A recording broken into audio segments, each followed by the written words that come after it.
Hello sideboarders, and back at the concrete playground. The first one we're going to do is a pec opener.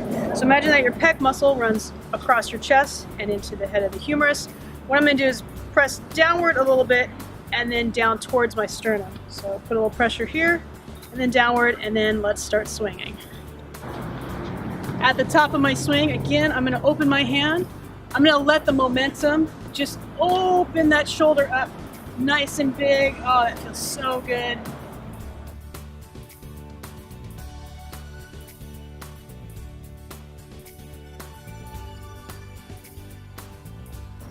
Second move is to reverse your rotation. So I'm still pulling down into that pec. In this swing, what I'm doing is that I'm giving this a little momentum from here to here. So I'm pull, pull, pull. And then at the top of the swing on this side, it's got the momentum that carries me, allows me to open my hand upward and get that extra stretch. To further add this great warm-up, we're going to add that chest release. So I'm going to push a little bit downward and then diagonal towards my sternum.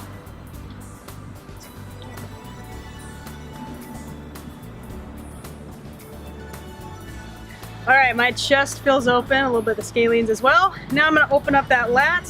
At the top of my swing, I'm going to put pressure into the armpit area on the underside of the shoulder blade, also known as your chicken blade.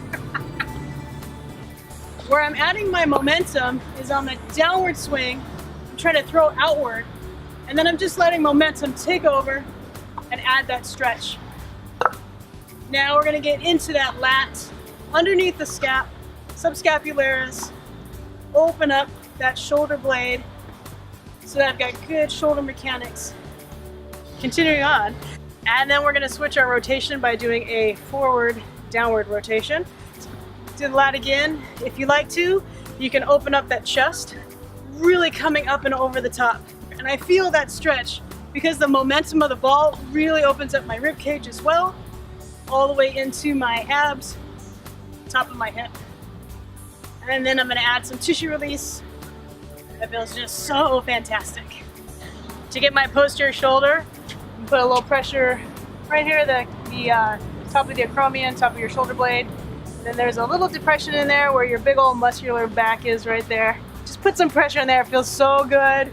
And then we're going to add some rotations, whether it's forward and backwards, or even figure eights.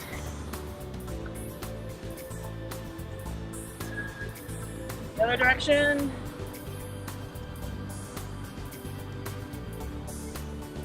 Again, at the top of your swing, let your hand open.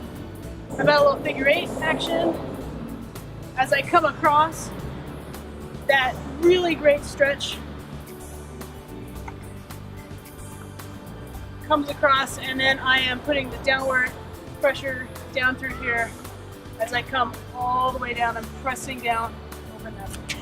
For those of you who get those tight traps because you're either doing shrugs or you're just so stressed out and your traps are all the way up there and you got no neck left, this one is for you. Yes, desk jobs, typing, doing keyboard push-ups, and those traps get really tight. It feels so fantastic to put some pressure right into that trap and then add some motion. I really like the figure eight motion with some trigger point release right there in my big old trap.